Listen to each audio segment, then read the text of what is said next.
एक गांव में एक जलेबी की दुकान थी। दुकान का मालिक था सुरेश। सुरेश बहुत ही स्वादिष्ट जलेबियां बनाता था। लोग दूर दूर से उसके वहां जलेबी खाने आते थे। इस तरह उसकी खूब कमाई होती थी। जैसे जैसे उसकी कमाई बढ़ गई वैसे वैसे उसका लालच भी बढ़ता रहा। कई बार तो उसकी जलेबियां खत्म हो जाती, लेकिन ग्राहक आते ही रहते। ये काम बहुत अच्छा चल रहा था।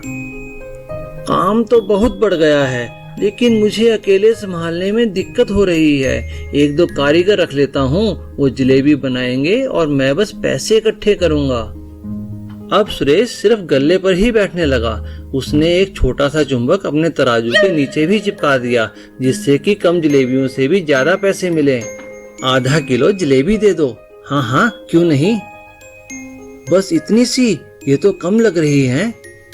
कम नहीं है, तुम्हारे सामने ही तो तोल रहा हूँ। पूरी है, ले जाओ।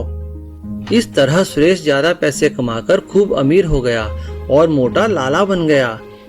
उसने जलेबियों के साथ साथ समोसे और पकौड़े बेचने भी शुरू कर दिए। एक लड़की पिंकी उसकी दुकान के आगे से रोज निकलती और वहां रुककर जलेबी खुशबू लेती थी। वो गरीब थी, इसलिए कभी जलेबी नहीं खरीद पाती, पर वहां खड़े होना उसे अच्छा लगता था। जाओ यहाँ से, क्या करने आती हो यहाँ पर? कभी कुछ खरीदती तो हो नहीं, जाओ भागो। एक दिन पिंकी की माँ ने उसे कुछ पैसे दिए। बेटा, ये 10 रुपए हैं, ये ले और जाकर जलेबियाँ खा ले। पिंकी खुशी खुशी दुकान पर पहुंची, यह सोचकर कि आज तो वह जलेबी खाएगी। हाँ लड़की, यहाँ क्यों खड़ी हो? मुझे 10 रुपए की जलेबी दे दो। लाओ दो और जाओ यहाँ से। पर पहले जलेबी दो। ये तो जो रोज तुम यहाँ जलेबी की खुशबू लेती थी, ये उसके पैसे हैं। अगर जलेबी खानी है तो और पैसे लेकर आओ। ये सुनकर पिंकी उदास हो गई। पास ही खड़े एक पुलिस वाले ने ये सारी बात सुन ली। तुम इतनी छोटी बच्ची को क्यों परेशान कर रहे हो? इसे जलेबी क्यों नहीं देते? साहब, आपको पता नहीं, यह तो रोज जलेबी की खुशबू लेती थी यहाँ पर। ओह, तो ठीक है, मुझे भी तो जलेबी की खुशबू आ रही है। मुझे भी इसके पैसे देने होंगे।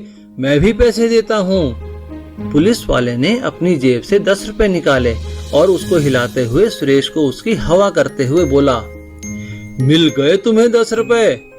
अरे साहब, आप तो मजाक कर रहे हैं। जलेबी की खुशबू के बदले पैसों की हवा, हुआ ना हिसाब बराबर। सुरेश यह सुनकर बहुत शर्मिंदा हो गया। सीख, लालची व्यक्ति कभी न्याय नहीं कर पाता।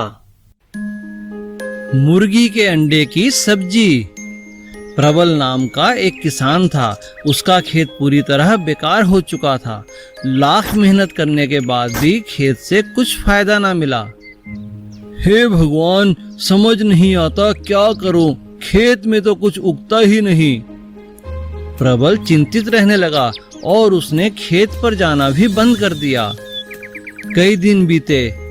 वह इतना चिंतित हुआ कि बीमार हो गया और बिस्तर से उठ भी नहीं पाता था।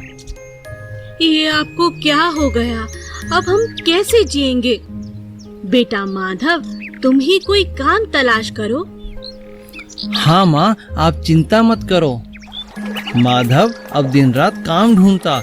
कभी कभी खेती पर भी जाता था, पर कोई फायदा न मिलता। एक दिन माधव अंडे लेने दुकान पहुंचा। भाई, ये अंडे मुझे दे दो। कैसे दिए? 10 का एक है। इतना महंगा? माधव के पास पैसे नहीं थे। तब दुकानदार बोला, ये कुछ टूटे हुए अंडे हैं, अगर तुम लेना चाहो तो आधे दाम में दे दूंगा। माधव खुश हुआ और दुकानदार से अंडे लेकर घर पहुंचा।